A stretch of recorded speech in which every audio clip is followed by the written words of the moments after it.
అంటే పిల్లలకి శాపాన్ని తెచ్చే తండ్రులు, శాపాన్ని తెచ్చే తల్లులు. మీరు ఎలా పెంచబడుతున్నారో ఆత్మీయంగా, మీ బిడ్డల్ని ఎలా పెంచుతున్నారో జాగ్రత్తగా చూసుకోండి. బిడ్డల్ని భక్తికి, ఆత్మీయతకు, దేవునికి కనెక్ట్ చేయండి. దేవుని భయం నేర్పండి, దేవునికి లోబట్టం నేర్పండి, దేవుడికి ఇష్టమైన కార్యాలు చేయటం మీరు చేసి చూపించండి. ఆటోమేటిక్గా మీ పిల్లలకు వచ్చేస్తాయి.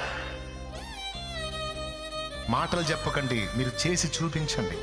బీదలకు సాయం చేస్తే దేవుడికి నచ్చిద్దిరా అని నువ్వు చెప్పటం కాదు, నువ్వు సాయం చేయటం నీ బిడ్డ చూస్తే ఆటోమేటిక్గా వాడు అదే చేస్తాడు. తండ్రి చేయుట, తండ్రి ఏమి చేయుట కుమారుడు చూచునో కుమారుడు దానినే యోహాను సువార్తలో ప్రభు అన్నాడు.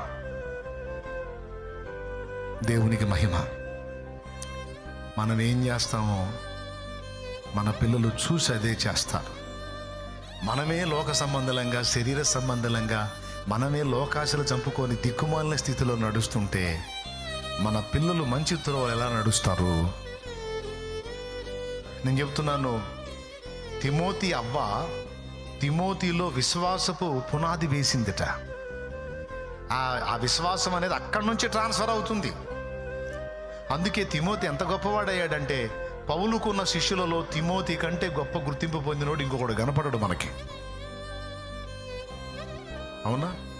ఆ విశ్వాస ప్రభావం ఎంత పని చేసిందంటే, పౌలంతటి వాడే తిమోతి మీద చెయ్యుంచి, నా హస్త నిక్షేపణ వలన నీకు కలిగిన కృపావరమును ప్రజ్వలింపజేయవలనని నేను ఎంతో కోరుచున్నాను అంటాడు పౌలు.